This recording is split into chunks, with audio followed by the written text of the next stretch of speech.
Portland Children's Levy Allocation Committee. Today we'll be making 3-year funding decisions that will begin July 1st for early childhood, child abuse prevention, intervention, and foster care. On May 4th, we'll make funding decisions for after school, mentoring, and hunger relief. All decisions will go before the City Council for a final vote, and that's scheduled for June. We hope you and your loved ones are safe and well as we work together through the challenges of this pandemic. We're obviously grateful for our first responders and our frontline medical staff and caregivers, and to everyone practicing physical distancing to keep our entire community healthy. I'm confident that our sacrifices today will make the difference for brighter days ahead. So this morning, I'm joined by my committee colleagues, Multnomah County Commissioner Jessica Vega-Peterson. We have county-appointed member Felicia Tripp-Folsom. We have our city-appointed member, Tracy Rossi. And we, of course, have business leader Mitch Harnica with us today. And Levy staffers, we have Lisa and Meg and Lisa and John. Oh, I see a trend here. Erica is here, Mary Gay is here. Welcome and thank you to our staff for their fantastic work. And for everyone joining us through the YouTube link, it will note which one of us is speaking, and you'll be able to see a couple of PowerPoints and an Excel spreadsheet shown later in the meeting by the Levy staff. Before we begin, just one other important note on behalf of the committee and the Levy staff. We acknowledge the unprecedented anxiety and uncertainty our nonprofit providers face during this stressful time. And we've read and viewed your moving testimonials and appreciate the time and energy your staff and your clients put into them, as well as the request for investments you submitted back in the fall. Thank you for everything you're doing to care for our city's children and families. Unfortunately, as I'm sure you're keenly aware, fiscal projections do show a decline of levy revenue over the next 3 years, and we have to take that into account as we grapple with making these tough decisions before us. So with that, unless there's any initial questions, let's begin by approving the minutes from the February 3rd meeting. And I'm going to just switch my view here so that I can see the participants. And if anybody wants to speak, just raise your hand. You all know how to do that. Over on the lower right-hand side, just let me know. But I would take a motion on approving the minutes for the February 3rd meeting. If somebody would like. So moved. Second. Okay, so Jessica Vega-Peterson, Commissioner Vega-Peterson has moved. And I think that was Erica who seconded. Is that correct? No, it's Felicia that seconded. Oh, it's Felicia. I'm sorry. Thank you very much. Any objections? Hearing none, the minutes for February 3rd are now adopted. So up first, we have Levy Director Lisa Pellegrino providing an overview of the funding process to date. After that, any questions or discussion from committee members. Then she'll lead us into a discussion about the funding levels and whether we want to stand by the ones we made at our February meeting or revise them due to revised revenue projections. Good morning, Lisa. Thank you, Mayor. I am going to share my screen so that you all and the viewing audience can see it. There may be a brief moment while the facilitators at Portland Community Media get that up on the screen for everybody else, but hopefully that will be showing for everybody. So I'm going to take us briefly through what has brought us to this point of decision today. While applicants were working on their applications, staff recruited and trained 63 volunteer reviewers to read and score all of the applications based on the criteria that was published in the RFI. In most cases, 5 reviewers scored each application. We, at the staff, averaged all of the application scores to reflect the total score that you all are viewing on your spreadsheets and that were sent out to all the applicants. Due to variability between reviewer scores, staff did not eliminate any applications for consideration due to failure to meet minimum score requirements that were published in the RFI. So the allocation committee today is reviewing all of the applications that were submitted for consideration. Before we developed our staff recommendations, we reviewed all of the applications, the scores that were submitted by the reviewers. We looked at past performance for current grantees and also the financial health of the organization that was submitting the application. Our recommendations were based on all of that information and then based on the criteria that we published in the RFI. Staff did not communicate with applicants about their applications after they were submitted. On March 17th, we sent all of that information, including the scores, the staff recommendations, our rationale, to the allocation committee, and also to all of the applicants. On March 19th, we sent the reviewer score sheets to all of the applicants, and those score sheets were also made available to the allocation committee for their review. Applicants, as you alluded to, Mayor, in your opening comments, had the opportunity to submit written and recorded oral testimony in support of their application. Unfortunately, due to the pandemic outbreak, we had to cancel all of the video recording testimony that was planned as a different procedure this year, but we substituted the recorded oral testimony for that. The written and recorded oral testimony was delivered to the allocation committee on April 10th, so they would have a chance to review it before the meetings, and it was also made available to all of the applicants, so all applicants could see the testimony of everybody testifying. As we were sending our staff recommendations out to everybody in middle of March, the COVID-19 emergency measures were just going into full effect. The economic effects of the state of emergency were immediate and severe on community members, on service providers, and had direct effects on immediate service delivery. As the emergency continued through this process, the committee members expressed some concern to the staff about the impact of the pandemic on PCL revenue. They asked us to develop options to allocate less money in the funding round in anticipation of revenue decline in the future. Committee members specifically expressed concern that grantees would be counting on more resources than would be available, and also whether grantees would be able to start new projects as planned. The staff developed options for reducing the funding level and revised recommendations, and we sent those to the allocation committee and to all of the applicants on April 15th. Applicants were allowed to submit additional testimony about those revised recommendations and the options to the allocation committee, to staff on April 17th. Staff then sent the additional testimony to the committee on the 20th and also turned that back to applicants. So again, all the applicants can see the testimony that was submitted by all the other applicants. And we wanted to give it to you in time for you to read before this meeting. Staff reviewed all of the testimony submitted, and of the approximately 50 applicants who provided testimony after receiving the reduction options and the revised staff recommendations, more than half advocated for allocating the original amounts that were allocated to each program area, and instead considering reductions in 2021 when there's more information. Many applicants noted elevated needs for services right now during the pandemic and the importance of helping people in the immediate term.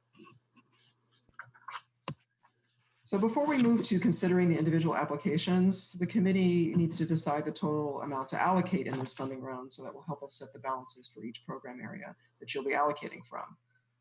As we described in the paperwork, option 1 is to go ahead and allocate the full $68.1 million as originally planned, with all of the allocations to the program areas as you adopted in your February meeting, and to instead come back in 2021 and reduce total grants if necessary, if revenues decline, as some have predicted they will.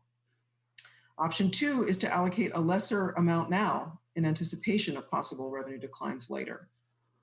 If you all elect to allocate a lesser amount now, you'll need to decide what your goal percentage of reduction is so that we can set that balance at the top of the Excel spreadsheet that's calculating your allocations as you make decisions. As you know, each of the allocation committees submits an individual funding preferences to the staff before this meeting begins. And we gave on those individual funding preferences the option for you all to allocate less revenue than you originally planned. When staff aggregated all of the preferences of the committee, it looks like 4 or 5 of you indicated a preference to go ahead and allocate the full amount as originally planned. At this point, Mayor, I want to turn it back to you for discussion by the committee and then a vote on what level of allocation you want to start with as we begin the individual decision making. Very good. Colleagues, any thoughts on this issue?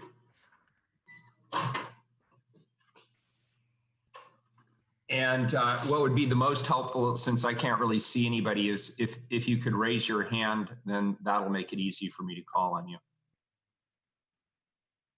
All right, so I'll start. My preference would be to allocate the full amount now, with the understanding that that means that we would have less to allocate later.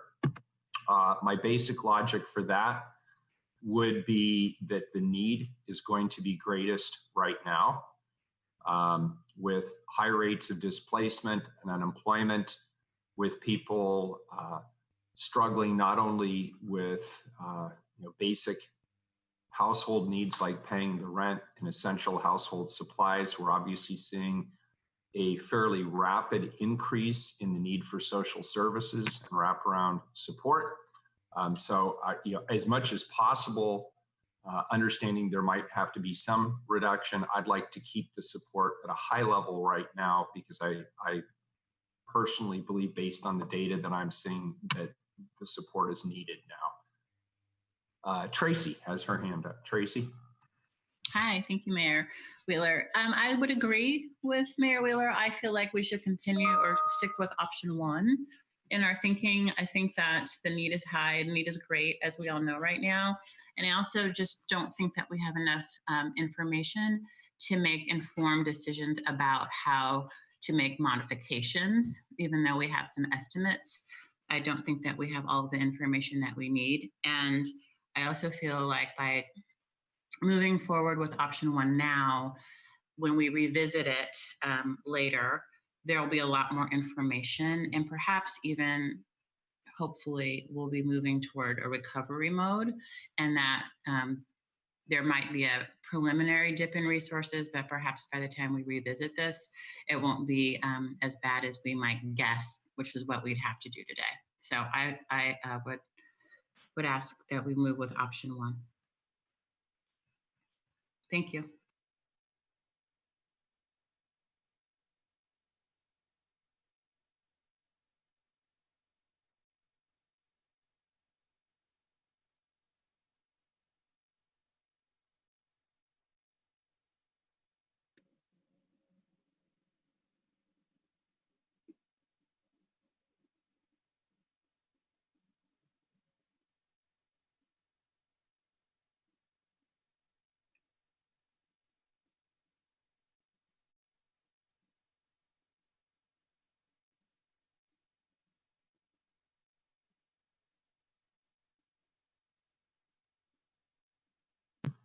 Felicia, can you unmute or no? Yes, I can. Now I can Okay, hear. great. Thank you. I agree with you, Mayor, and with Tracy. I am in support of full allocation, because during this pandemic, I think nonprofits are going to need it more than ever. And so I support option one. Very good. And Mitch, I think you had your hand up next, and then Commissioner Vega-Peterson. Yep, I'm in favor of option one as well. Very good. Commissioner?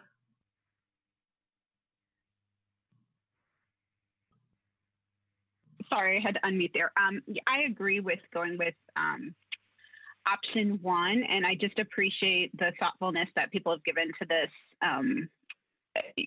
of how to approach this really unprecedented situation in terms of making sure that we're holding our grantees whole as possible during the time of uncertain revenue. But I think that this, for all the things that have been said before, this makes the most sense in terms of getting resources to organizations that really need it, and to the people that they're serving who really need it right now. And hopefully, as we go in, we will, there will be other options in terms of any funding that we might have to make up.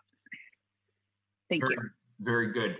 Thank you. Is there any further discussion on this? It sounds, Lisa, like we have our consensus on the original $68 million funding level. Yes, thank you, Mayor. I think go ahead and take the vote.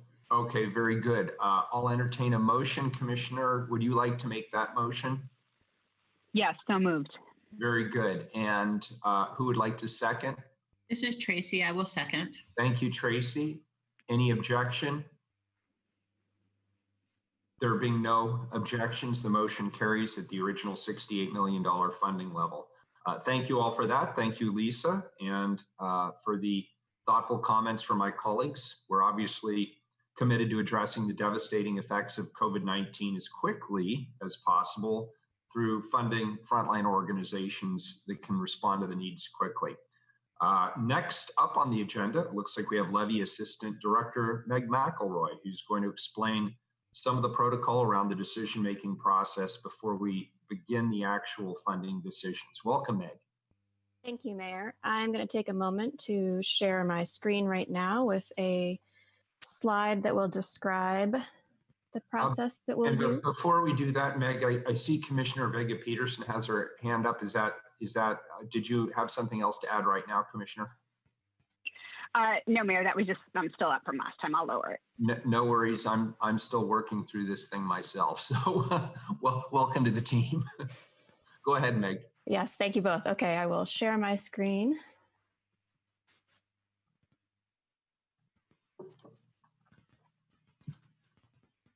All right, I have only one slide and I'm going to talk you through it as well. So just as Lisa indicated earlier, and as you all are aware, in advance of today's meeting, you received an Excel worksheet for you each to indicate your preferences for funding in each program area and regarding each application.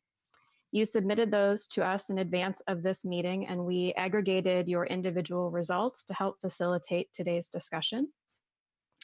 The order of discussion will be taken by program area. We'll start with early childhood, and within each program area, we'll discuss the applications in the order in which the highest number of allocation committee members expressed an interest in funding the application and the amount that you expressed interest in funding it. And we will take them in score order as well. So if 5 out of 5 of you express interest in funding a particular application, we'll take the higher scoring one of those before the next.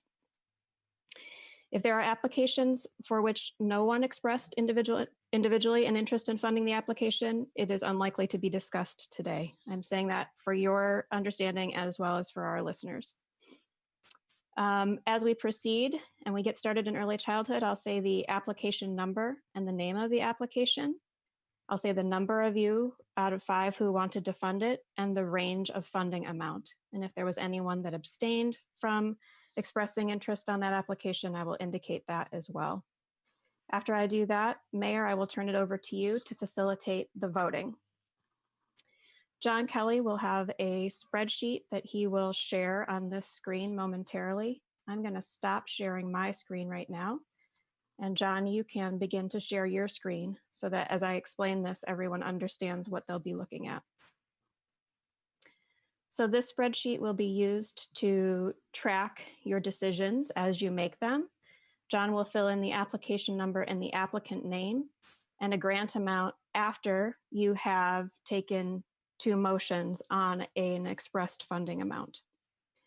There is the original allocation amount for this program area listed at the top of the sheet, and there is a balance also listed that will track your decisions as we go. Any balances left in any program area today can be used in another program area or carry forward into your decisions at the next meeting on May 4th.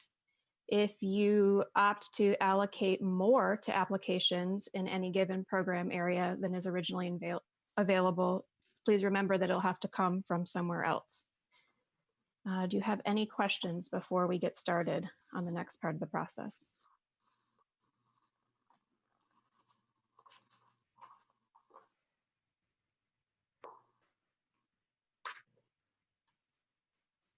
Hearing no questions at this point. Mayor, did you see any hands raised? Not at this point. Great, thank you. Then I will proceed. All right, the first application that and Meg, before you go on, I just want to reiterate again that anybody who has any particular conflict of interest with a particular organization should state that and abstain from voting on that particular grant. Thank you, Mayor. I appreciate that clarification. All right. I believe in this program area, there were no members that indicated a conflict of interest and that there was no one indicated an abstain from their individual preferences. And so with that, I'll get started. The first application, for which 5 out of 5 of you indicated an interest in funding the application, is EC9, ERCO's Child and Parent Success Program. All 5 of you indicated interest in funding that application at an amount of $1,489,641. Mayor, just turn it to you. Yeah, so here's what I would propose, colleagues, just because this could get messy very quickly. I will ask you to raise your hand if you would like to either move or second.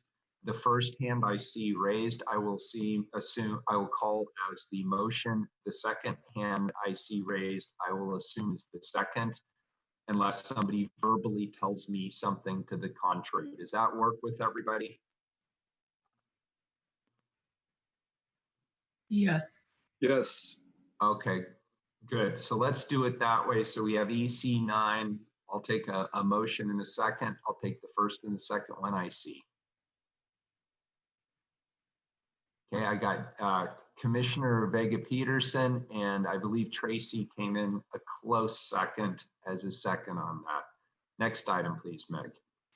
Okay, so I believe, or did you want us to vote in sequence? Yes, please. You'd like us to cast the vote? Yes, please. Okay, and I can do it through the negative since there's 5 out of 5 of this. Can I just ask if there's any objection? I'm hearing no objection. The motion carries. EC10, please. Thank you, Mayor. EC10, Latino Network, Juntos Aprendemos. 5 out of 5 of you expressed interest in funding this application.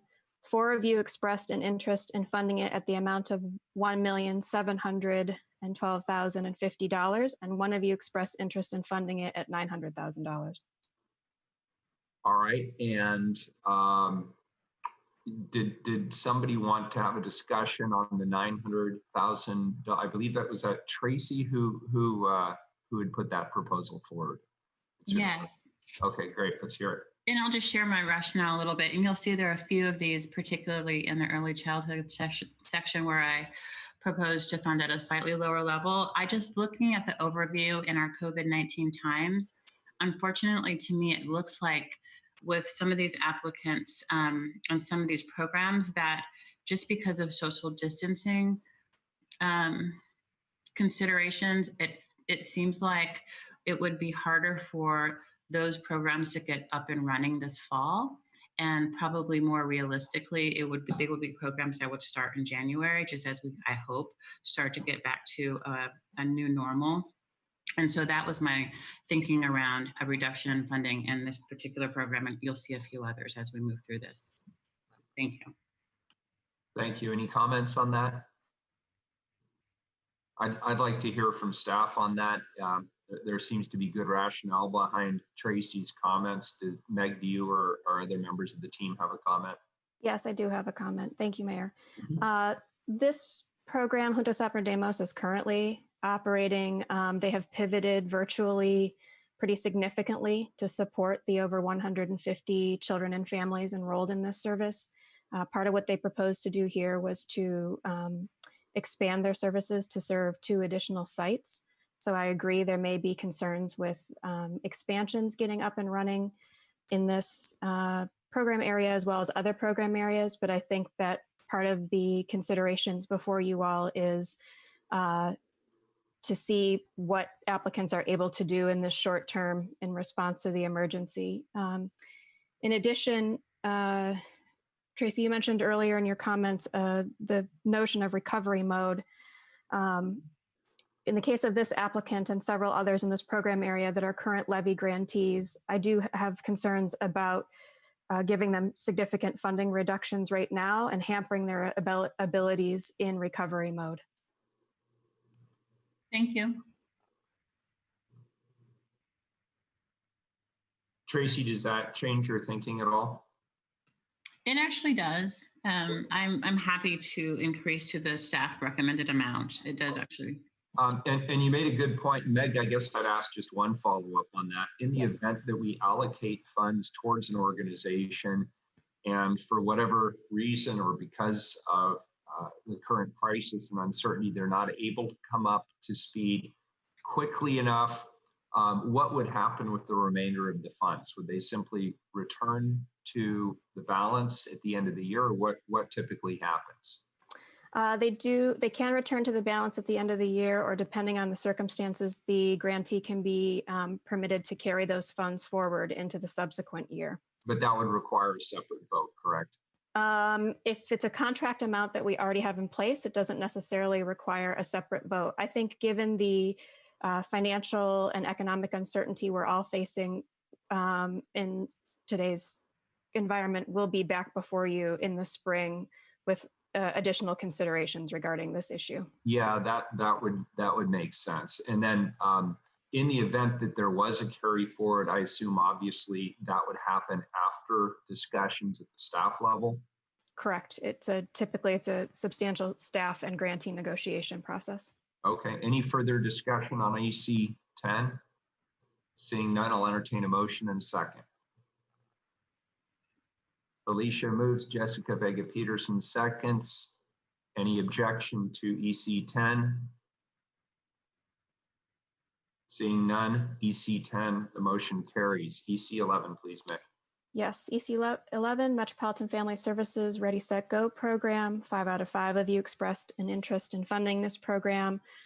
4 out of 5 of you expressed an interest in funding it at $404,594, and 1 of you expressed an interest at $442,487.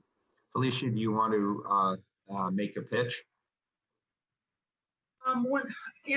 For me, it was just such a well-written application. It was pretty straightforward.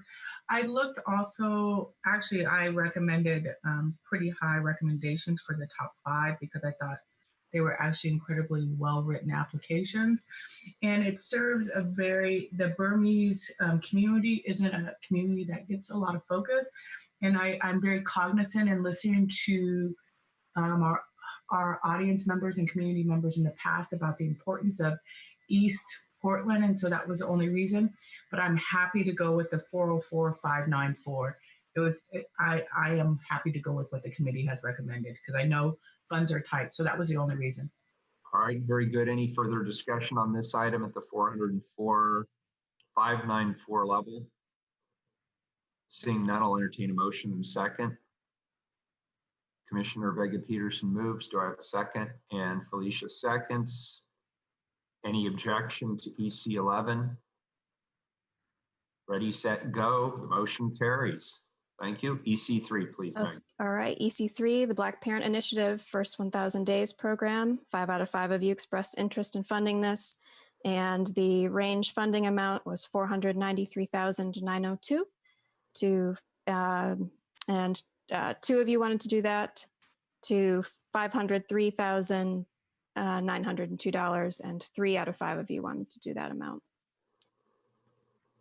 I'll just jump in here to start on this. First of all, BPI's struggles have been well documented. They did a really great job of reconstituting their board. They sought technical assistance partners, social venture partners. They have come back as a much, much stronger and more focused organization. And they have a lot of support in the community, and the work that they're planning to do here is fairly unique relative to what other organizations have offered up. And I believe that their services, particularly in the midst of this crisis, are critically important. So I was one of those who recommended at the 503,902 level. And I don't know if somebody at the lower level would like to make a pitch for that. Mayor, this is Jessica. So I had originally put the lower level for EC-3, and I think the difference was not including the audit dollars, but it was more to the fact that the ramp up for this program was 130 people served or children served, which I thought was very aggressive for setting up a new program from the start, especially compared to similar programs that had requested dollars and the number of people served that they had put in their applications. I don't feel I don't feel incredibly strongly about this. And if the extra dollars is helpful for getting an audit, which I know is so helpful for organizations, then I'm fine with the higher amount. This is Felicia. I was with Commissioner Vega Peterson. My reason was much different in the sense that I wanted to recommend what they requested. We are slashing so many other programs that I didn't feel, this is me personally, and I'm comfortable giving someone above an allocated a request amount when we're slashing our top three significantly.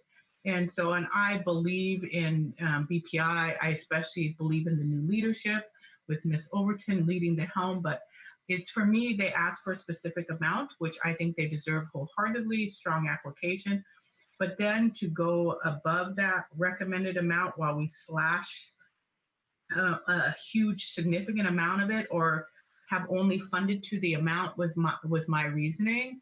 And so I just didn't want to set that precedent to go above an allocated request amount that the applicant actually asked for. So I'm pretty firm at the 493,902 only for that reason, because I'm really thinking about the overall pool of funds. All right, and Meg, the staff made a recommendation to include the extra $10,000 for the audit. Do you want to talk about that briefly? Sure. That's a typical cost for a nonprofit audit. We require that all grantee agencies of the Children's Levy have at least one financial audit in the 3-year grant period that they have with us. In BPI's application and their budget, they didn't budget for that cost. And so my recommendation included allowing them the $10,000 to get the audit, since it's a requirement of our funding.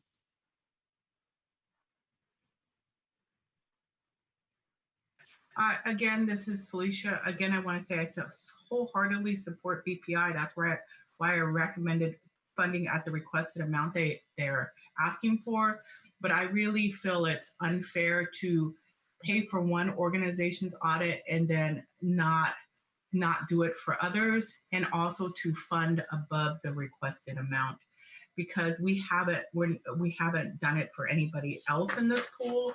And so it's putting my hat on in that sense.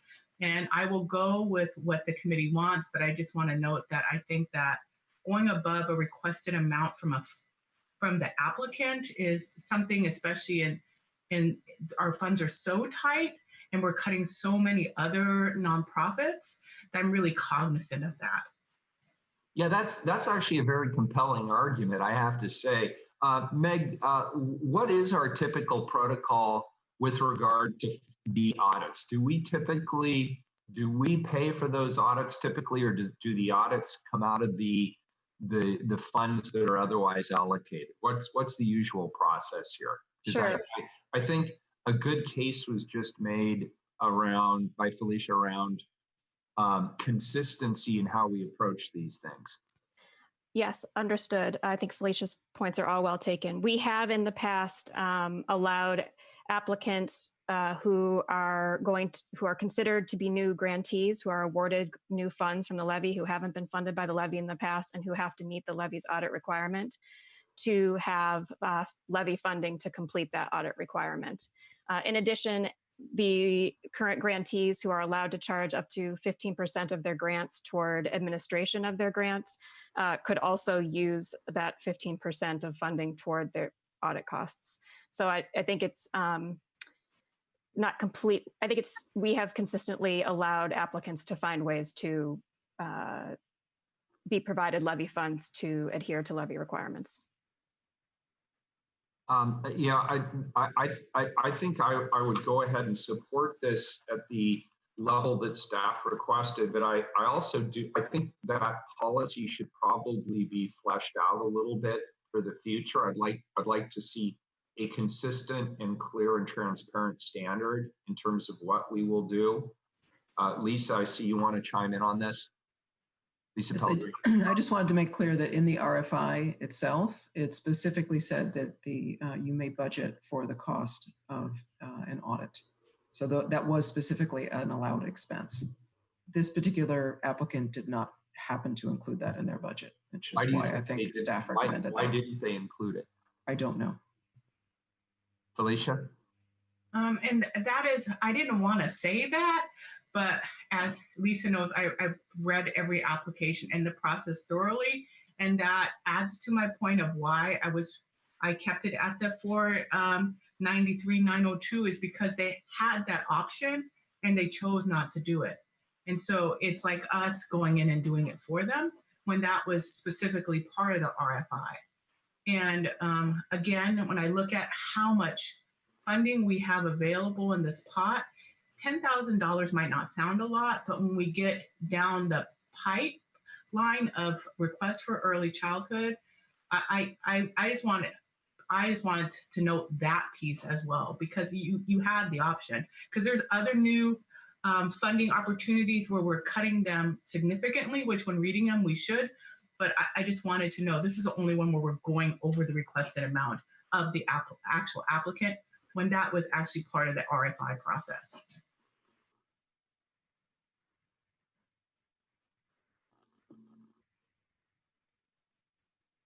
Mitch, you've been uncharacteristically quiet, and there you are, right on cue. What are we going to do, Mitch? What are we going to do here? I think this is a really good discussion. It is. Yeah.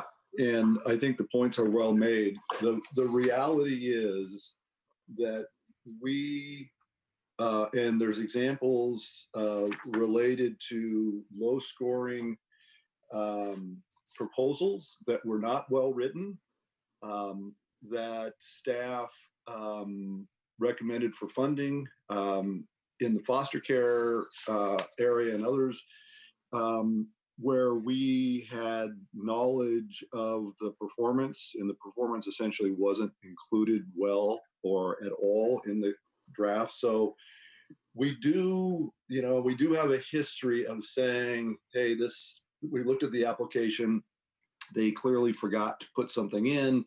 If we're able to piece it together, we have it in the past, and we may today take that into account. So I guess I could go either way. I really hate setting up a new funded program for failure.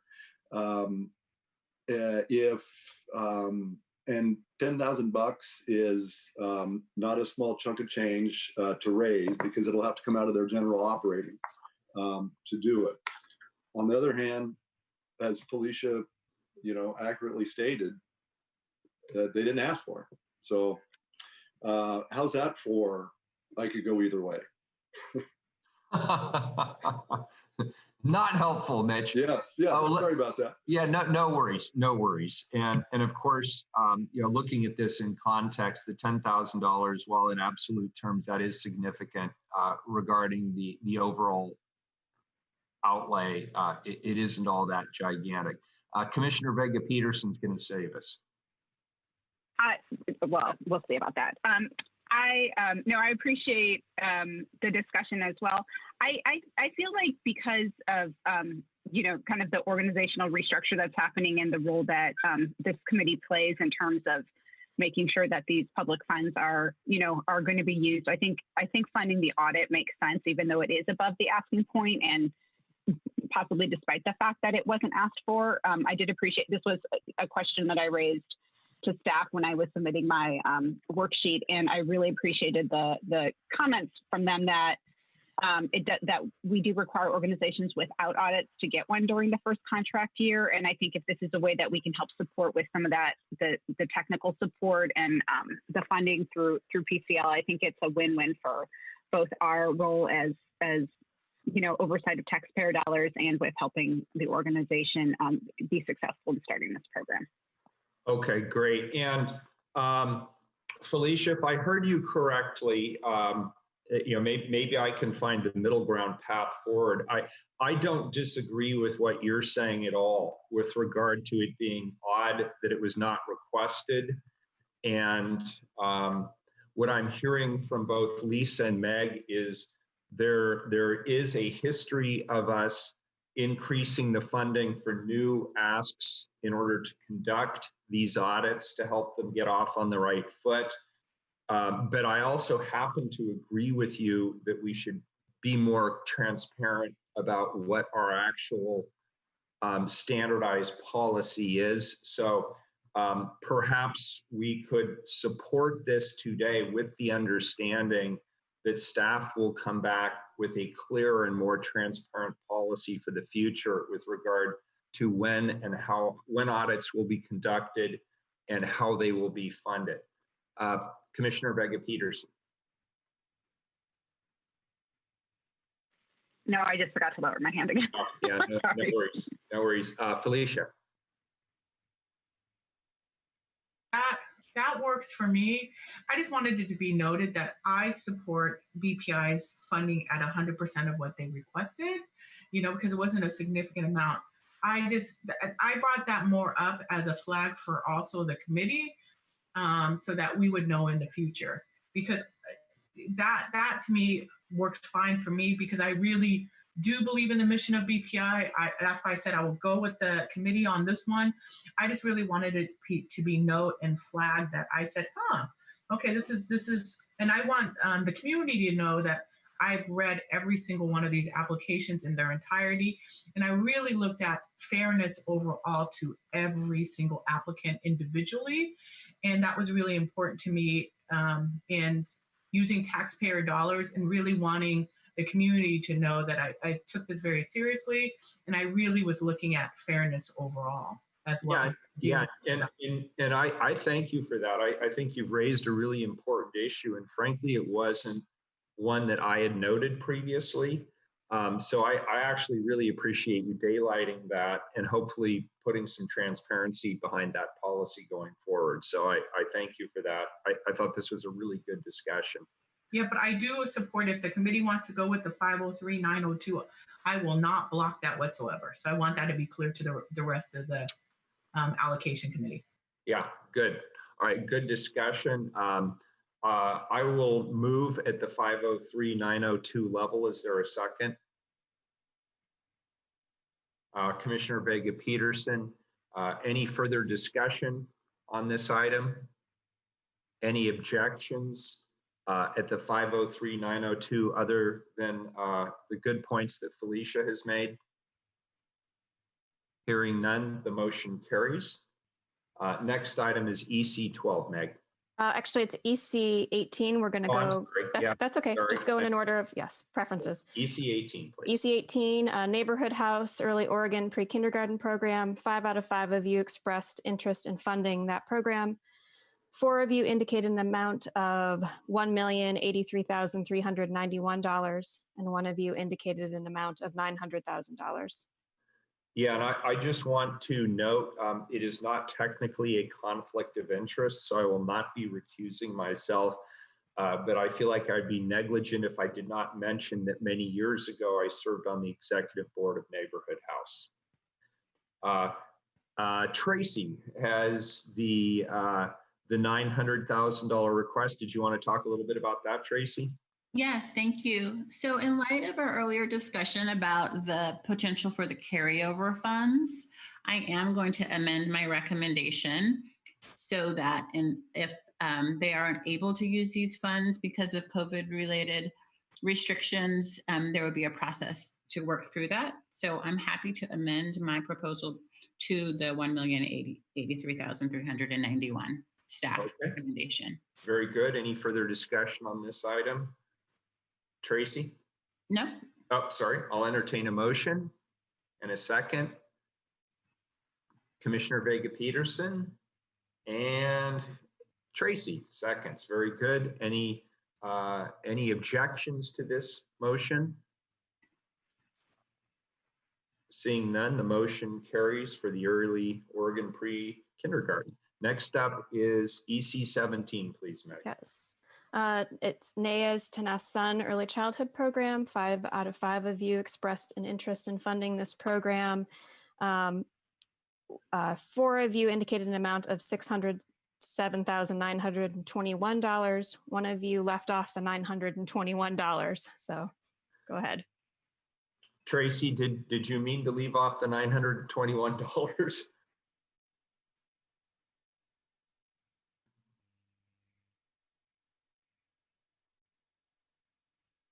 Tracy? Oh, sorry. I was on mute. No, that was an error. So Okay, no worries.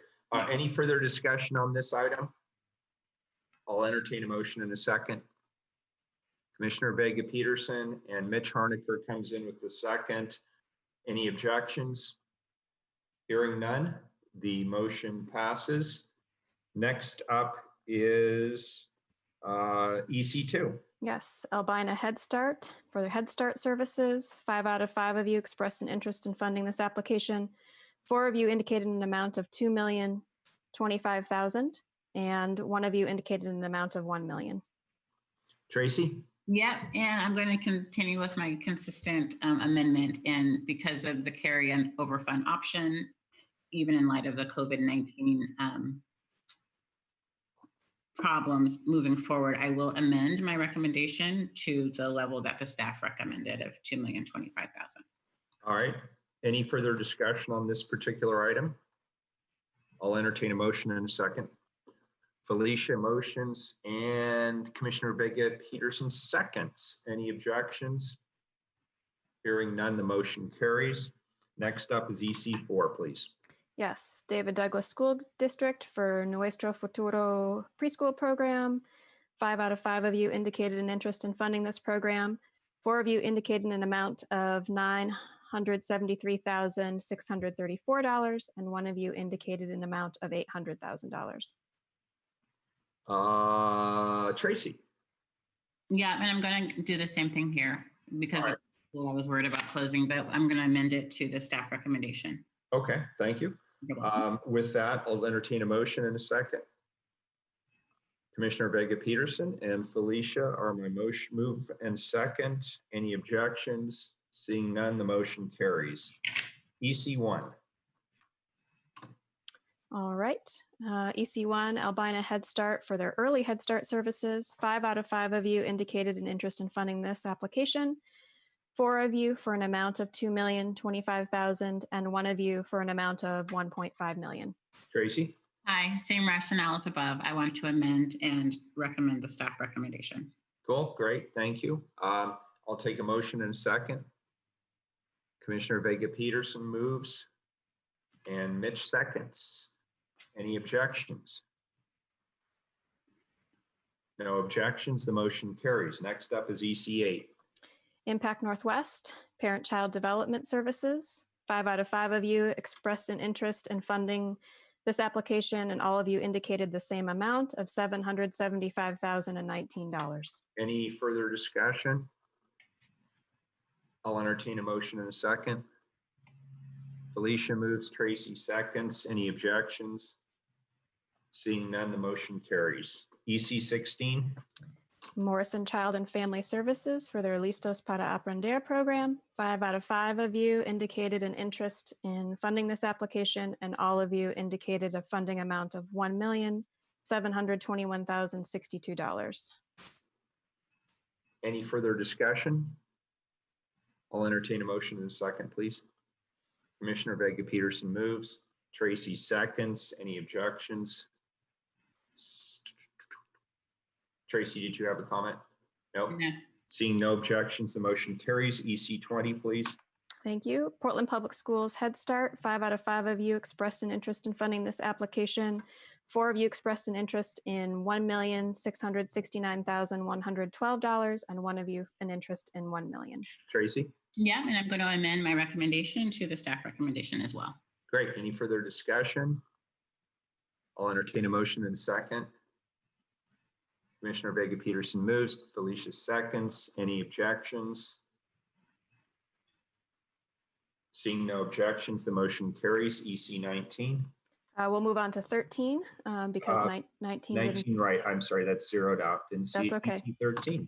All right, Mount Hood Community College Head Start. 5 out of 5 of you indicated an interest in funding this application. Let's see, 1 of you at $1,530,000. 3 of you at 1,481,868, and 1 of you at 700,000.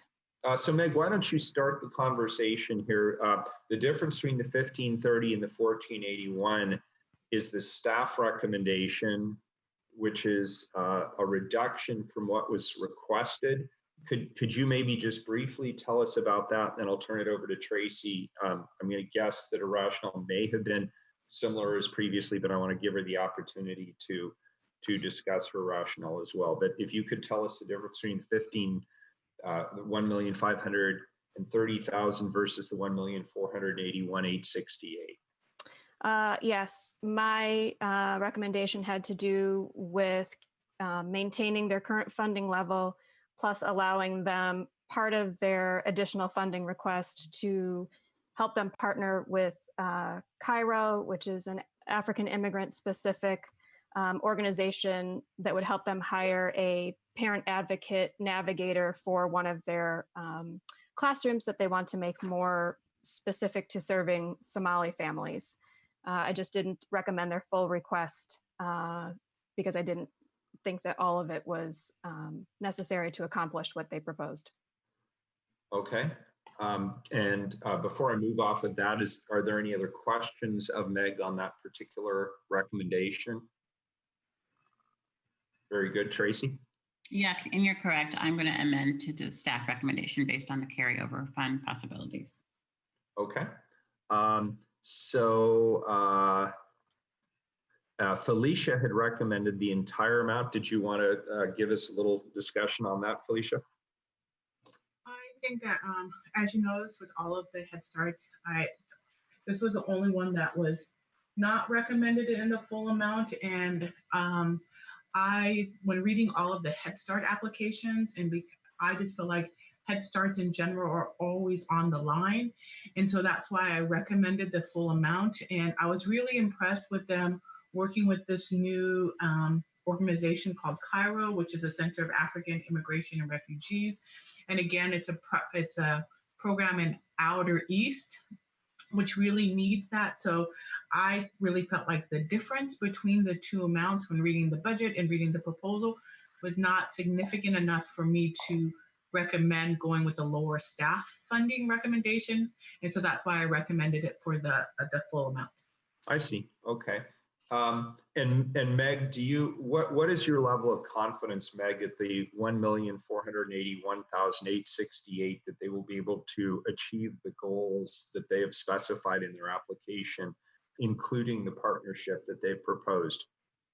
I mean, I feel reasonably confident in it. It's hard to know in light of the current emergency what that partnership can look like. I don't know how this emergency has affected Cairo. I have a better understanding of how it's affected Mount Hood Community College Head Start services. I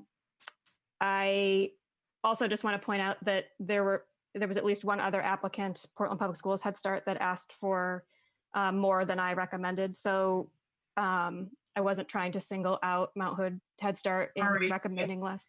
Sorry, Meg, you were correct. Sorry. No, that's okay, Felicia. I just wanted to make sure they understood I wasn't singling them out. I can go either way. I think you all have to make a decision on this one. I felt confident in my recommendation. And I will go with the group. I want to be really clear like I did last time. So I will 100% support the group. As you can see, I'm really pro East County and getting funds out there. So, but I will go with the group because it's not that big of a deal for me. And I respect the staff decision. All right. Thank you, Felicia. Any further discussions on this item? I'll entertain a motion in a second. Commissioner Vega-Peterson moves. And Tracy seconds. Any objections? Seeing no objections, the motion carries. Next up is EC 14. Yes, Mount Hood Community College for their early Head Start services. 5 out of 5 of you indicated an interest in funding this application, and all of you indicated an amount of $1,726,500. Very good. Tracy? Oh, I was just, I was making the motion. Oh, good. Tracy makes a motion. Is there a second? Commissioner Vega Peterson seconds. All in favor, or excuse me, are there any objections? Seeing no objection, the motion carries. Next up, I believe, is EC7. Correct. Hacienda CDC for the Portland Niños program. All 5 of you indicated an interest in funding this application at an amount of $665,308. And C, any discussion on this item? I'll entertain a motion in a second. Felicia moves and Commissioner Vega Peterson seconds. Any objections? Motion carries. Next item, EC15. Yes, and this is the last one in this program area that you all indicated an interest in funding. There were 5 of you that indicated that interest. 4 of you at the maximum grant amount of $2,025,000, and 1 of you indicated a funding amount of what the applicant requested, which exceeds the maximum grant amount. All right. Any further discussion on this item? I'll entertain a motion in a second. Felicia moves. Commissioner Vega Peterson seconds. And any, Tracy, did you have a comment? No. Okay. Any objections? Seeing none, the motion carries. And that completes our slate. Is that correct, Meg? That is correct. I'm going to turn it over to Lisa Hansel to take you through the next 2 program areas. Before I do that, I just want to indicate that there's a balance here of $39,000, and that can be applied toward other program areas either today or at your next meeting. Good. And I just want to thank you, Meg, for your hard work on this, and congratulations to our new slate of early childhood grantees. That's exciting. So Lisa's coming up, and she's going to lead us in a discussion about foster care and child abuse prevention and intervention. Take it away, Lisa. Thank you, Mayor. And we'll start with child abuse prevention and intervention. Just want to allow the opportunity, if anyone wants to state a conflict of interest. We do have some abstaining from votes in this category. Let's see. Would anybody like to declare conflict of interest? Or you can just do it on the items when we get to the items. Either way works. Okay. Yeah, why don't you go ahead and start, and then as we get to the items, if people would like to declare a conflict, they may do so at that time. Okay, great. Thank you for the clarification. So thank you, John, for putting up the spreadsheet for child abuse prevention and intervention. As you can see, the amount allocated to this funding area is $13,502,249. As was done with early childhood, the decisions will proceed in the order of most agreement and highest score. And we're starting with CAPI 5, ERCO's Child Abuse Prevention and Intervention Program. All 5 of you are interested in funding this program. 4 of you at the level of $1,054,815, and 1 at the full request of $1,374,034. And Felicia, did you want to talk a little bit about your suggestion there? I'll go with the group.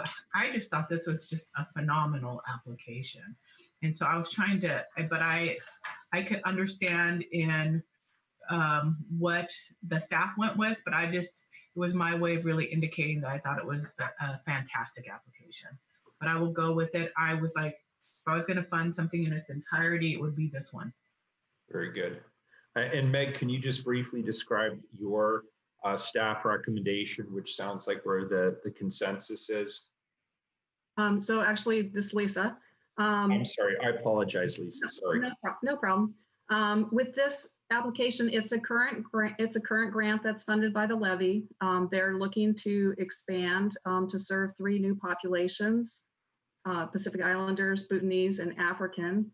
And they requested in their budget 1.5 FTE to serve those populations, yet they added another 0.5 beyond their current funding level. And it wasn't clear, there wasn't clear rationale for why that additional FTE was half FTE was needed to serve the current populations that they're serving. And additionally, the program expenses seemed excessive compared to what they're currently budgeted, even given the additional staffing, and didn't see the justification for that as well. So the staff recommendation includes the current grant amount plus a COLA, the additional 1.5 FTE and program expenses prorated based on the 1920 expenses. All right, very good. Any further discussion on this item? I'll entertain a motion in a second at the 1054815 level. Wow, everybody. Looks like Felicia and moves, and Commissioner Vega Peterson got in there as a second. Any further discussion? Any opposition? The motion carries. Next up is CAPI 4. Yes, CAPI 4, Impact Northwest, the PCTS program. All 5 of you indicated an interest in funding this application at the level of $691,572. Any further discussion on this item? I'll entertain a motion in a second. Tracy moves, Mitch seconds. Any objections? Seeing none, the motion carries. Next up is CAPI 9. Yes, Lutheran Community Services, their PIP program. All 5 of you indicate an interest in funding this application. 4 of you at $736,347 and 1 at $713,194. Commissioner Vega Peterson. Yes, thank you. This was probably one of the first ones I did when I was still trying to figure out what the tactic was going to be in terms of funding at our original allocation level or making any cuts. And so as I was working through this one, I was just thinking that maybe 2 case managers might have been more appropriate for a new program, but since we've decided to go with the original allocation amounts, I'm fine with what the rest of the group is also advocating and what the staff recommendation was. Awesome, thank you. Any further discussion on this item? I'll entertain a motion in a second.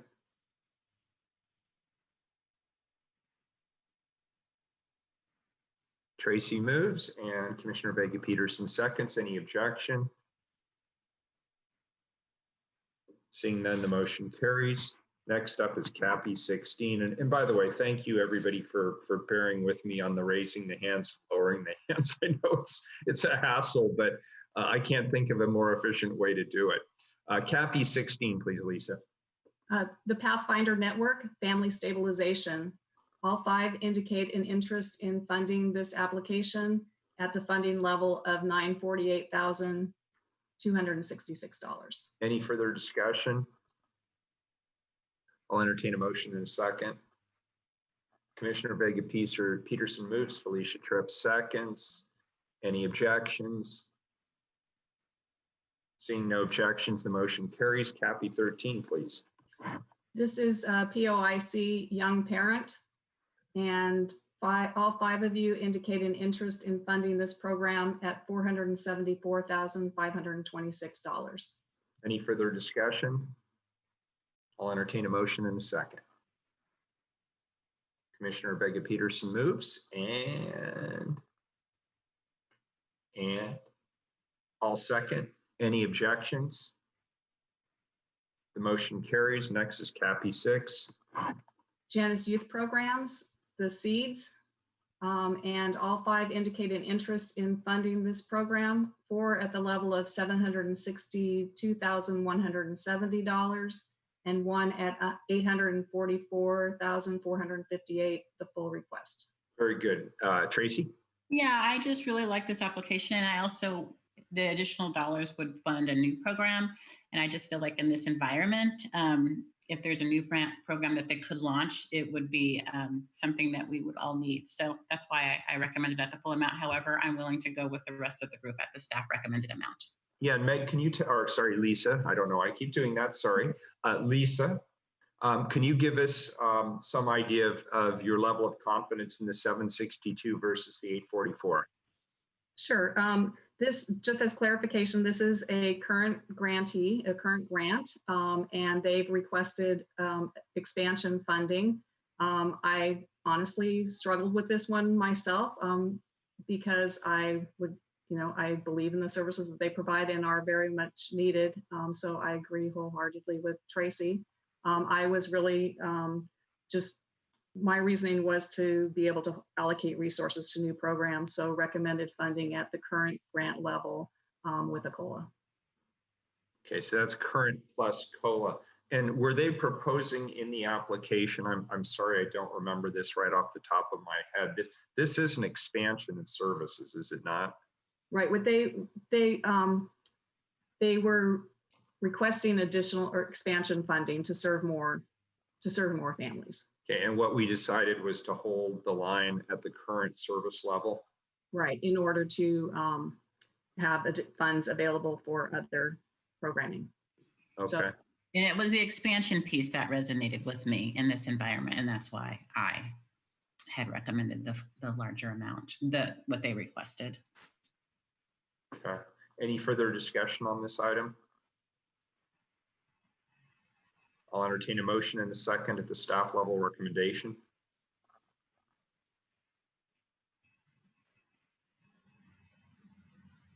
I don't see a motion or a second. Is there further? Commissioner Vega Peterson moves, Mitch seconds, Felicia thirds. Any objections? Seeing no objections, it moves at the staff level. Next is CAPI 18.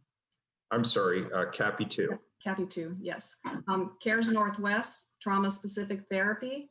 All 5 indicated interest in funding this application at $622,644. Any further discussion?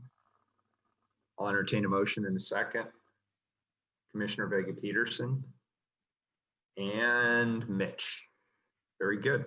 Any objections to funding this? Seeing Commissioner Vega Peterson, do you have another comment? Nope. No, I did not. Okay, no objections. The motion carries. Next is CAPI 18. Volunteers of America Family Relief Nursery. We have 1 abstaining. All right, and then it looks like you have 3 remaining at the staff level recommendation and Felicia recommending at the full level. Felicia, did you want to talk about that?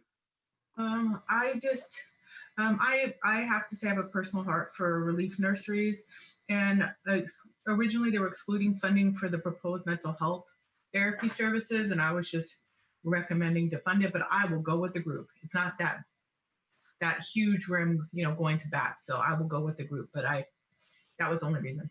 Yeah, it's a great organization as well. Very good. I'll entertain a motion in a second, please. Excuse me, Mayor, do you need the person who's abstaining to state their conflict, or? Tracy, we probably should do that just to make sure we have our I's dotted and T's crossed. Thank you, Mayor. Tracy, can you state your conflict of interest, just for the record? Yes, I do have a conflict of interest with Volunteers of America. And very good. Thank you for that clarification. And I'll entertain a motion in a second on the staff recommendation. Commissioner Vega Peterson moves. I'll second. Any objections to funding this? Seeing none, the motion carries. Next is CAPI 3. Thank you. El Programa Hispano Catolico, their P-CHIP program. All five of you indicate interest in funding at $703,102. Very good. Any further discussion? I'll entertain a motion in a second. Commissioner Vega Peterson and Felicia seconds. Any objections? Seeing no objections, the motion carries. Next is CAPI 15 SEI. Yes, SEI is Parent Engagement Services. All 5 of you indicated interest in funding this at $421,802. Very good. Any further discussion? Felicia moves. Is there a second? And Commissioner Vega Peterson seconds. Anything else anybody wants to discuss? Any objections? Seeing no objections, the motion carries. Next is CAPI 8 LifeWorks. LifeWorks Family Community Alliance Program. All 5 indicate interest in funding at $647,477. Great. Any further discussion? I'll entertain a motion in a second. Commissioner Vega Peterson moves and Felicia Tripp seconds. Any objections? Seeing no objections, the motion carries. Cappy 12, please. Yes, this is Borchwa, their community education worker program. All 5 indicate an interest in funding at $974,353. Any further discussion? Any objection? Oh, sorry, I have to get a motion in a second. Mitch moves. Commissioner Vega Peterson seconds. Any objections? Seeing no objections, the motion carries. Cappy 7. This is another LifeWorks application, their children's relief nursery. All 5 indicate an interest in funding at $1,609,193. Any further discussion on this item? I'll entertain a motion in a second. Tracy moves. Commissioner Vega Peterson seconds. Any objections? Seeing no objections, the motion carries. Next up is Cappy 10. Cappy 10 is NAIA's Family Center, their child abuse program. All 5 indicate an interest in funding, 4 at $656,699 and 1 at $657,000 even. Tracy gave him an extra buck. Yeah, my Excel rounded up, so. That's awesome. I should have just rounded up in my. Yeah, you know, honestly, it feels like we're trying to create a bargain price scenario here. And any objection, or excuse me, I'll entertain a motion in a second on this item. Felicia and Commissioner Vega Peterson move in second respectively. Any objections? Seeing none, the motion carries. And next up is Cappy 1. Actually, next up is Cappy 19 because there were. Okay, got it. Thank you. Cappy 19. And this is VOA's Gateway Childcare application. Okay, and Tracy, if you could, for the record, state your conflict, please. Yes, I have a conflict with VOA. And therefore you will be abstaining. Yes, and therefore I will be abstaining. Thank you. Very good. And we had three at $459,595 and 1 at $468,096. Okay, very good. Commissioner Vega Peterson, did you want to express your position on this? I honestly think I just copied the wrong column over. I think I copied the original request instead of the staff recommendation on this one. All right, very good. Any further discussion on this item? I'll entertain a motion in a second. Mitch moves it, and I'll second. Any objections to this item? Seeing no objections, the motion carries. So does that conclude that area? There's one left where 2 members indicated interest in funding Cappy 1, Bridge Meadows, their intergenerational intervention, and the interest amount was $301,500.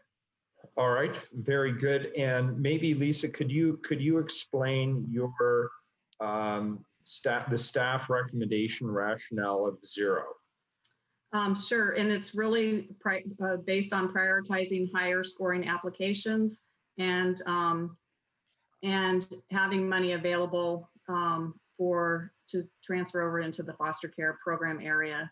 There were fewer applications in child abuse prevention this time around compared to 2014. I think there were 10 fewer this time. The amounts requested in child abuse prevention and foster care were about the same, and saw some programming in foster care that really addresses some gaps in the current child welfare system that I felt deserved consideration. Would it be fair, Lisa, to say this was not a referendum on this specific program? It was simply a decision to reserve resources for another program area where there was high demand, or is that not a correct assumption? That is a correct assumption. There were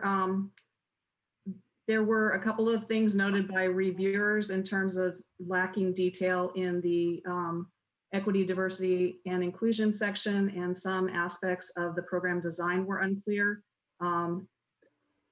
And this is not a program that has been funded in the child abuse prevention area in the past. So it could just be that I'm sure that with conversation it would become clear. So yes, your characterization is accurate. If there was more funding, I would have no objection to funding this program. Okay, and it would be my assumption, and this is not specifically related to this item only, there will probably be substantial questions from a number of these service providers about staff recommendations, and I would assume that you have the opportunity at some point to go through the logic of the staff recommendations with the individual programs. Is that correct? That is correct. We'll be negotiating all of the grants that are awarded, and given the staff recommendation or the funded amounts differ from the amounts that were requested, there will need to be, discussion about how that is going to be handled in each case. We do also offer the opportunity for applicants who are not awarded funding to talk with staff as well and get further information about, the recommendations that we've made. Okay, and one final question. If this were funded at the 301,500 level, what would be the impact elsewhere in our grant process?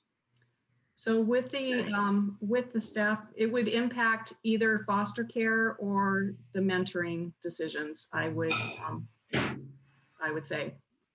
Because with the staff recommendations, there was balance transferred to both of those funding areas. Okay. And Tracy, did you, on my sheet, it's sort of blotted out. I can't tell what your preferred recommendation was.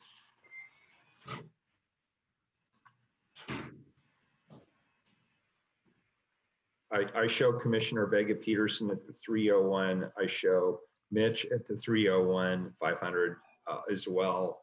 I was with the staff recommendation. Felicia was with the staff recommendation, but Tracy, did you have an opinion one way or the other?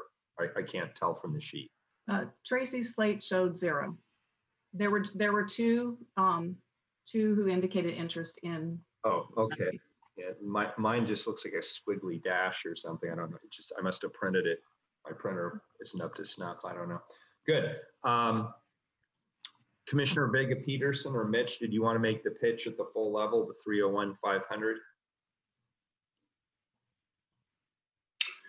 Well, I'll go first and let Jessica clean up behind me. Thanks, man. For me, I always look at kind of carefully where we cut the line and stop funding.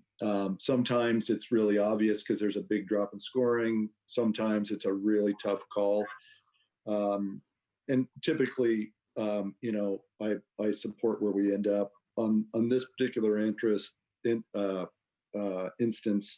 I like the program. I thought it was close enough in scoring to justify dropping one more, and I'm a big fan of Bridge Meadows, so that's why I pulled our funding down one more level to fund one more program. And Commissioner Vega Peterson. Thank you, Mayor. It was interesting. I put this down there not knowing or expecting, anyone else to also have. So it was interesting to see that Mitch also had the same, feeling I had to grant their request. For me, I think looking at their application for this, really looking at the population they're serving, it serves both the foster care and the child abuse prevention and intervention outcomes. And there was such a big move from this category into our foster care categories, which has been talked about already at this meeting, that I felt like this program, which really also got at a lot of the foster care population or previous foster care population, should be funded again, because, I appreciate the work that they do, the intergenerational approach that they have, and how they scored on this.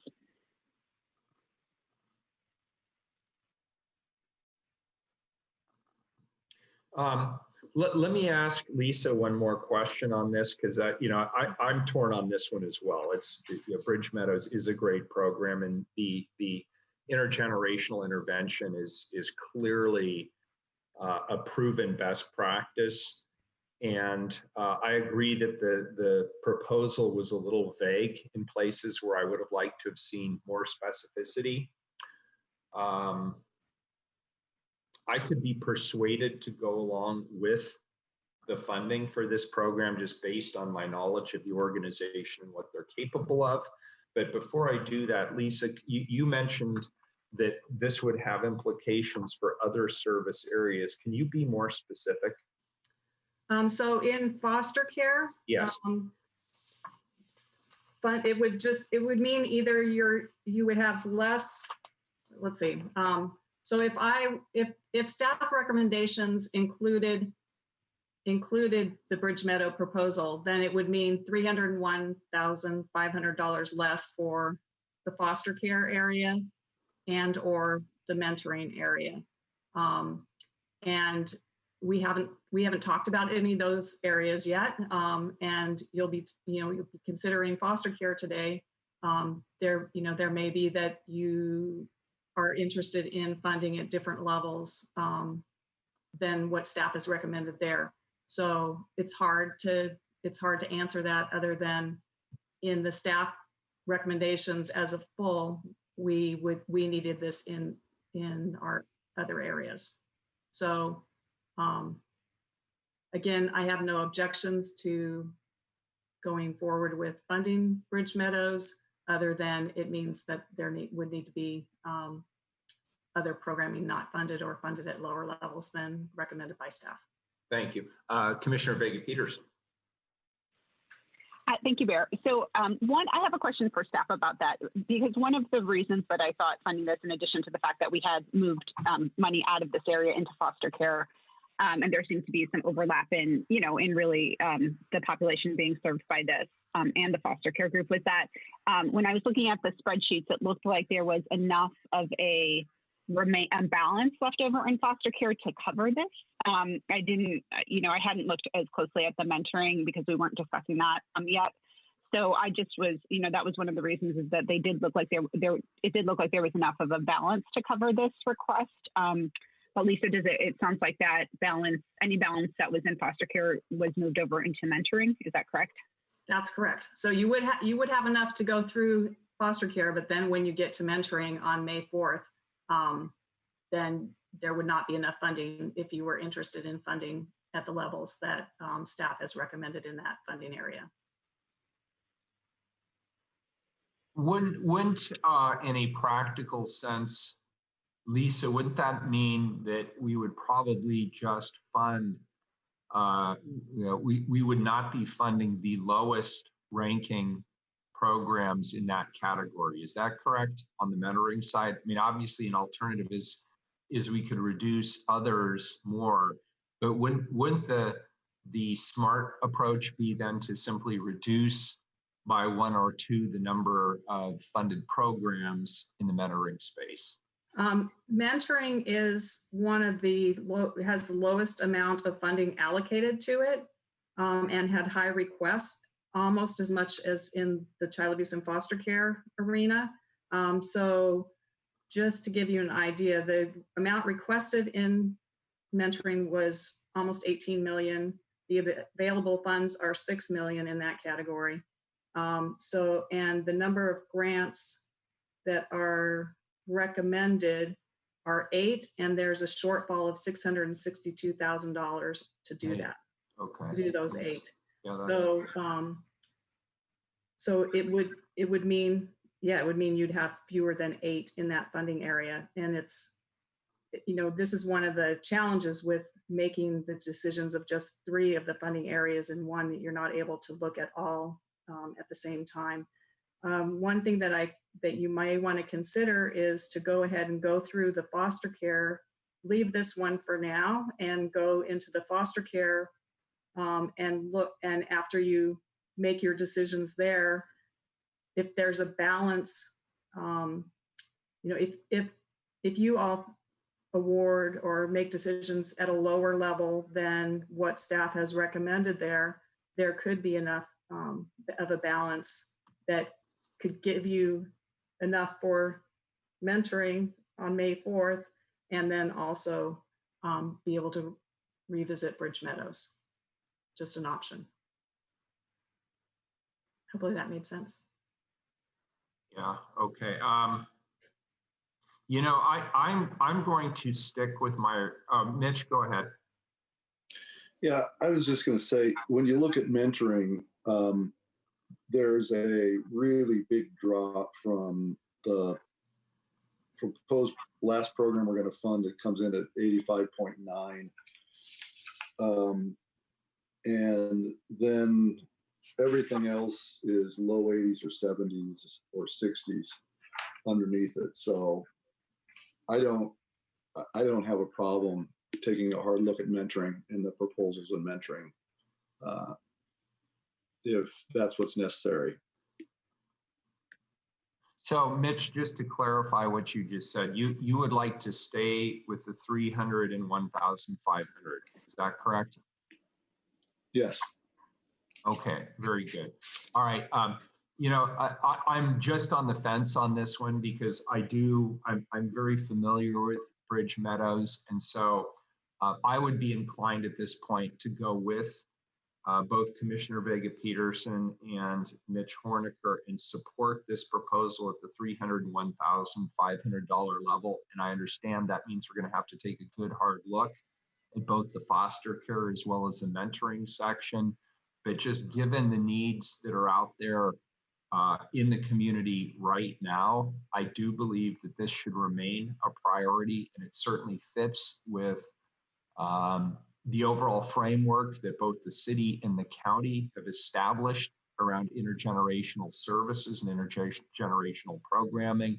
So I would hate to leave this one aside. I think this is one that we should support, particularly given that there is interest on the part of other members of the committee. So I will support it. It sounds like we may have a split vote on this, which is fine. But at this point, I will move that we support this at the $301,500 level. And if there is a second, but first Felicia has a comment. Oh, thank you. I just wanted to say I will go with the group here. I was looking at all of it, and I can see. I'm a person that loves Bridge Meadows. I've been out there. I've seen their work, and it's incredible. It's just like it was just the staff rationale was really what got to me on this, because there is, as we go down the pike with the different allocation amounts.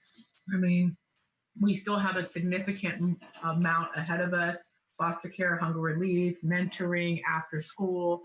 And so that was the only reason, but I am willing also to support the group on this one, because I do believe they do incredible work, and Dorinda and her team are phenomenal at the work. So I want you to know you're not going to get an opposition from me. Fantastic. So I've moved it at 301,500. Is there a second? We have a second from Mitch. Any further discussion on this particular item? Any objections? Anybody wants to vote now? No, this is the time to vote no. There are no objections. The motion carries. So Lisa, does that complete that area? Yes, that completes child abuse, and there's 1,210,838 remaining. Okay, good. And then next we're going into foster care. Yes. Okay, and I'm going to try and speed things up a bit, not because this isn't important work, but I have a hard out at noon, so I have another meeting that I'm supposed to be on a Zoom call. So why don't you jump in? Okay, jumping right in. FC7 is first up. Yes, FC7, ERCO's foster care program. All five indicated interest in funding, 4 at $687,210 and 1 at $500,000. And Tracy, did you want to mention something about that? Yes, there were two here where I was having a hard time envisioning how social distancing would impact their programming. However, I'm going to give them the benefit of the doubt to be creative, and because of the carryover options, I'm going to amend my recommendation to the staff recommendation. All right, thank you for that. Any further discussion? I'll entertain a motion in a second. Commissioner Vega-Peterson, did you have a comment, or are you just moving it? I do have a comment, not specifically about this one, but just in the interest of time, and I don't, and staff can let me know if I'm out of line in proposing this, but if there was a way to, as a slate, potentially move as a slate all of the ones that we had unanimous support for and unanimous agreement on the level, that might save some time if that's appropriate for the PCL, rules of order. I would certainly support that. Lisa Pellegrino, can you give us some guidance on that, please? Unmute, I hit hand. Thank you. Yes, I think that would be fine. There's nothing specifically against that. We just want to make sure that if you take those as a group, if Lisa reads all of the ones off where there was no disagreement among you and you all wanted the same amount, you could vote as a group to ratify those. Let's do that, Lisa, if you don't mind. But before I do that, I know Tracy had her hand raised. Tracy, did you have a comment? Yes, I would just say to also eliminate the programs where there are abstentions as we group those together. Absolutely. Mitch, did you have a comment? Yeah, I was just going to say, if we do them as a slate, I need to declare conflict on FC12. Why don't we do this? Lisa, could we go through and identify those where we're all in 100% agreement without abstentions as the first slate?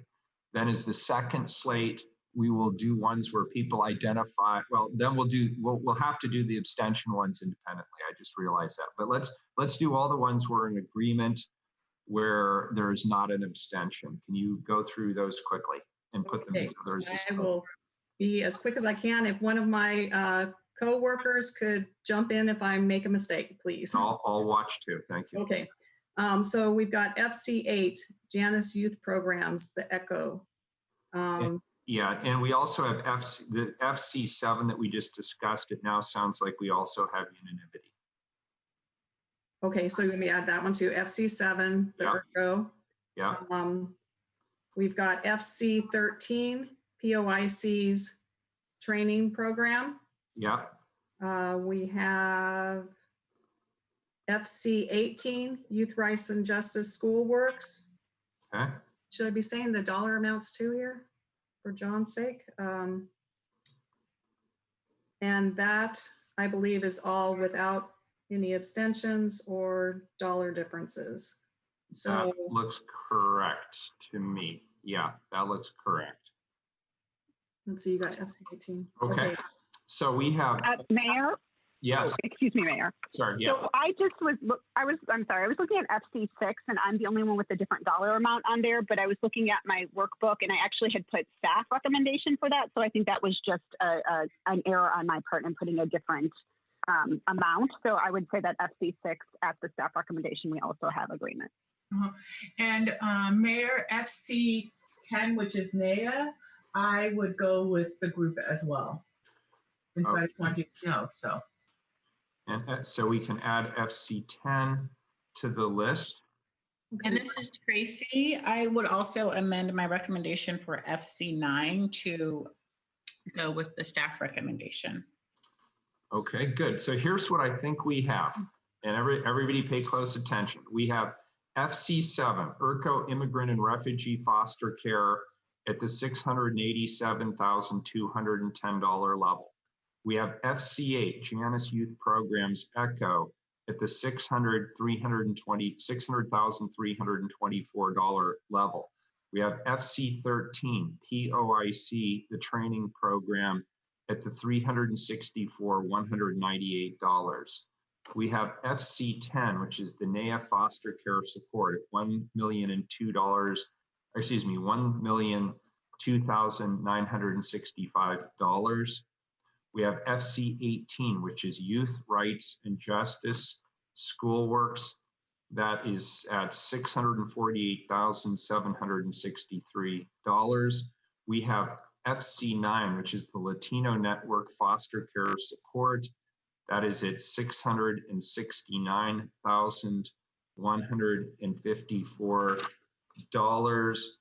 And we have FC6, and why can't I find it on my sheet? Which one is FC6? FC6 is Impact Northwest Safe and Together. It comes right after NEA it should be right after NEA on the list. I'm sorry, I drew over it. I see it, Impact Northwest Safe and Together, $1,049,805. Okay, that is the slate, correct? That's a slate, and that's what John has on the spreadsheet. Okay, Yes. Commissioner Vega Peterson, did you have a comment? No.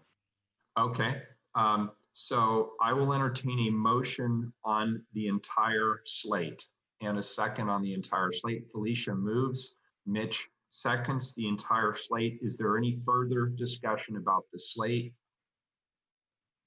Any objections to the passage of the motion?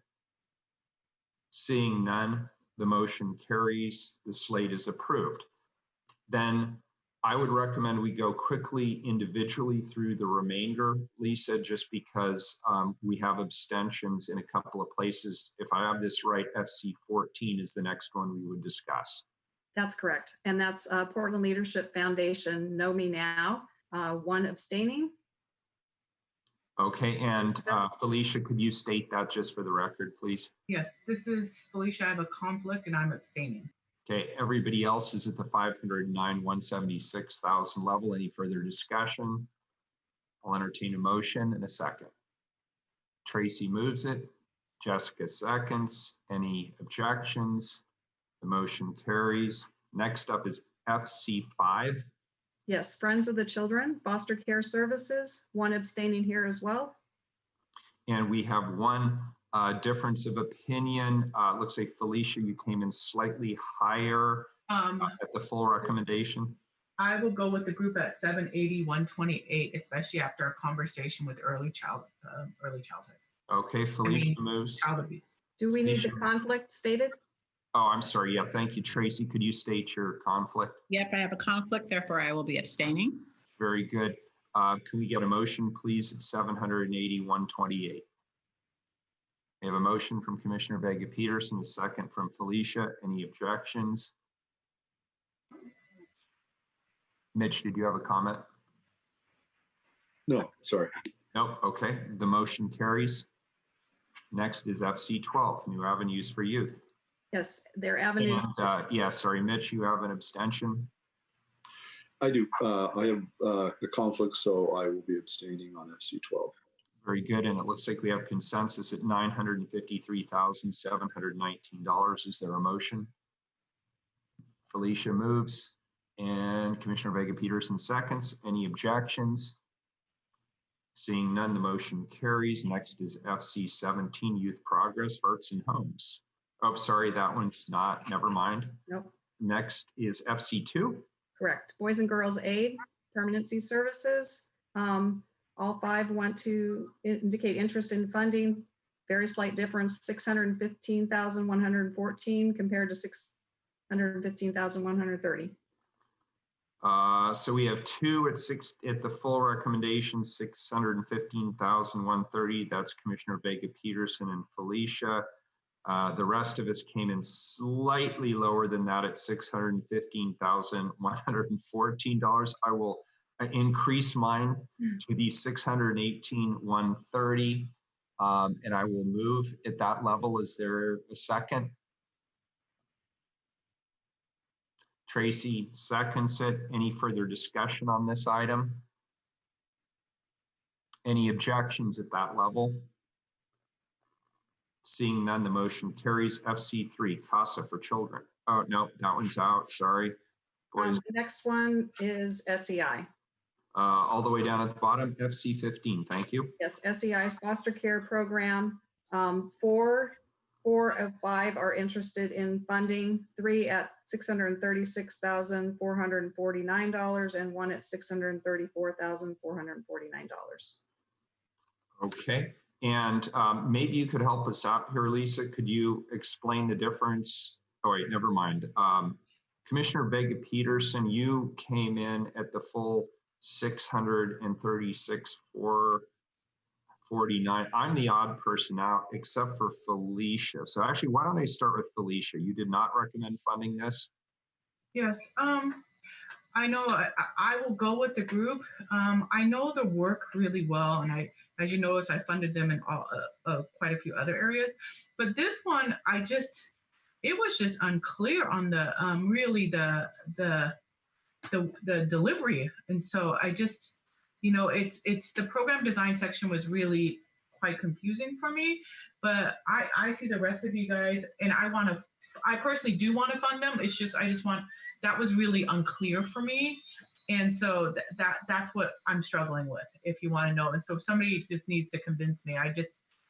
My grant maker hat comes on, and it's just not the program design is not really clear to me for this. Okay, good. And Lisa, could you explain it? And I just want to cop to a typo.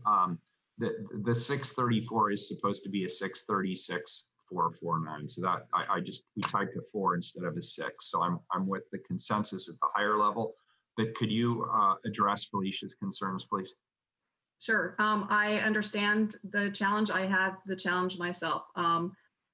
This is we've been funding SEI in foster care, and they, in their proposal, though it's not completely clear, I believe that the changes that they're making are in response to feedback that they've received from DHS Child Welfare in how to be more responsive to youth in foster care. And the services will move from being part of their school-based services to part of their family services, and they'll have individualized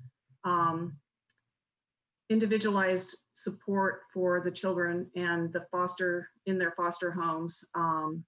And in their testimony, they provided some more clear information that answered some of the questions that I have, and maybe that you had as well in reading the application. I do feel like it's a move in a good direction for serving kids and families, and agree that there are a lot of questions that will be discussed if this is funded with the applicant.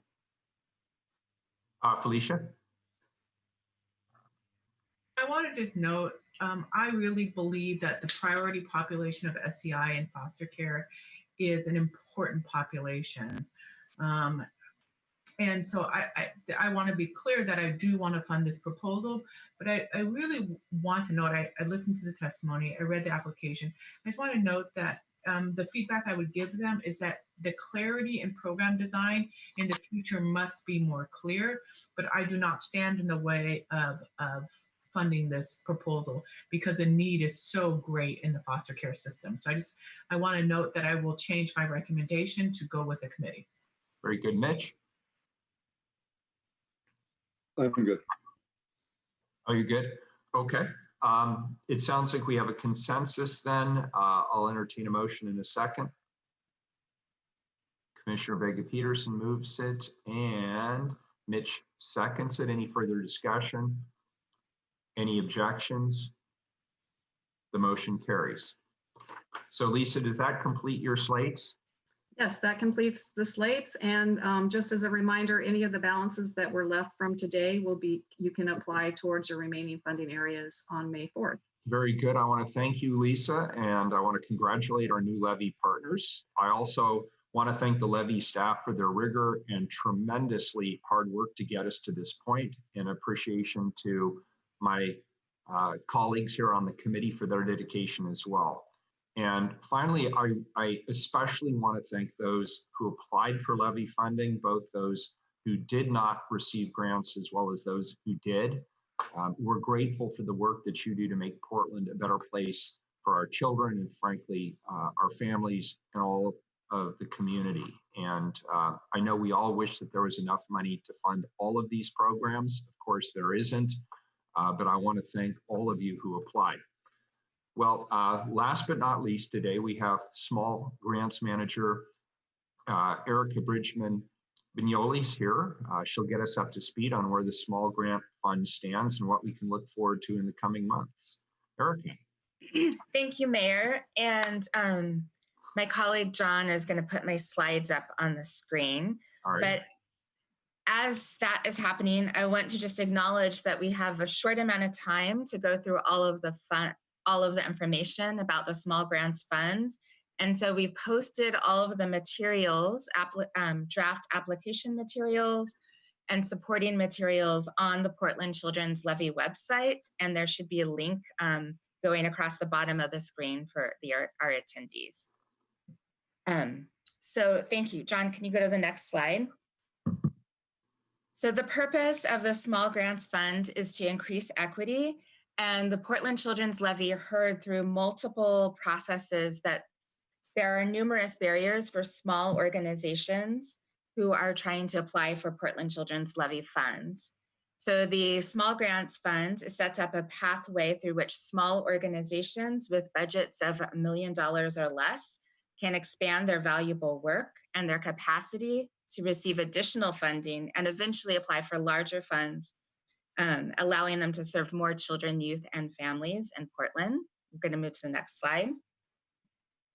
So we went through, on the February 3rd allocation committee meeting, we proposed the creation of a design team, which is a community-based ad hoc team and community conversations. The purpose of the design team was to create the application criteria and ensure equity at each and every step of the grant-making process. The design team members have both public and private grant-making experience, and they come from multiple cultural communities. They met 4 times between January and April, once in person and 3 times virtually, and planned the agenda for the community conversations, as well as, along with the PCL staff, crafted process recommendations for small grants funds. Next slide. The community conversations, we originally had 2 planned, one for February 24th and one for March 16th. Due to the COVID-19 crisis, the one that was scheduled for March 16th was canceled, and instead it was replaced with 7 virtual community conversations. Doing so in that way allowed us to reach representatives from 31 small organizations, and they represented many different cultural communities as well as topic-focused communities. So here you see the different communities that were represented. I'm going to move to the next slide. So what we discussed at the community conversations were ways that the types of technical assistance that small organizations may need in order to be able to handle the city contracts that would come through the Portland Children's Levy, equity-based ways of facilitating a 2-step process for grant making, and just additional feedback on how we could create a strength-based grant making process for small organizations. Next slide. And these are the things that we found. So first of all, there was a lot of gratitude and excitement from the community to be able to be involved in this community engaged process. But there was a lot of concern about making sure that the process was right sized to the size of the organizations and the size of the grants. Keep in mind that the grants for the Small Grants Fund range from $10,000 to $60,000. And so it was seen that the kind of process that we go through for example, a $600,000 grant should in fact be more rigorous than what one would go through for a $10,000 grant. There was support for the 2-step process, but there was concern about the amount of effort and opportunity costs that might happen for small organizations. There was support for the idea of having an interactive component, which would allow for community organizations to have a different way of telling the story of their organization that wasn't only based on their written application and their effectiveness in grant writing, but there was concern about the kind of evaluation criteria that could happen in that interactive step and how it could be fair, as well as flexible to the different needs of the organizations. Okay, next slide. So one other finding was that in the midst of the COVID-19 crisis, organizations were wondering and requesting if there was any way to make our grant-making process shorter so that we could get funds to underserved communities more quickly. And they expressed the following technical assistance needs. The organizations that were more focused on Black, Indigenous, and people of color were especially concerned about wanting to get more training around culturally centered means for developing, culturally centered means for supporting children and youth with disabilities. There was ongoing technical assistance and support that was requested so that the organizations could continue to have continuous quality improvement. And then there was just like miscellaneous different needs that organizations expressed. And so staff will be creating resource lists about where they can find different resources that are available in our community. Next slide. So after hearing all of these things from all of these different organizations and working with the design team and the staff over a period of time in the midst of this, we came up with the following process recommendations. First, we recommend a step 1 application. It's a short written application with 5 essay questions. Again, you allocation committee members do have a copy of that draft, but it is also available on the Portland Children's Levy website so that public can view it and also comment. There's a link on there for comment on all of these materials. After the organizations would submit the step 1 application, the design team and reviewers chosen from the community could be narrowing down the pool of applicants and say, for example, if we have 40 organizations who apply, narrowing that down to a pool of 20 organizations who would then be invited to submit a longer application along with full budget details and an interview. The interview was chosen by the design team as the interactive component because we looked at many different ways, but we felt that through an interview, we could have the kind of flexibility that organizations wanted, as well as the fairness of criteria, because it could be done in an audio way, it could be done in person, it could be done with interpreters if they wanted to bring people who needed interpretation. So it has a lot of flexibility. And then the step 2 applications would be scored in a way similar to the large grants by the design team and the reviewers, and the recommendations would then go to the allocation committee for you all to create your slates and to approve and make funding decisions. Next slide. So the timeline that we're looking at, currently it is not a shortened timeline. My experience is that that is a challenge to meet that particular community desire in our current environment. But and there are pieces of the step 2 process that we will be presenting at a further date at the allocation committee. But what we have here is that in May, on May 4th, after you all have had a chance to review all of the materials that we have given you, and we've collected the public comment, that you can approve the process design for the first step, and then we will be able to publish the application materials on May 13th. And then as part of our ongoing support and technical assistance for the community, I will be holding informational sessions on May 20th and the 27th.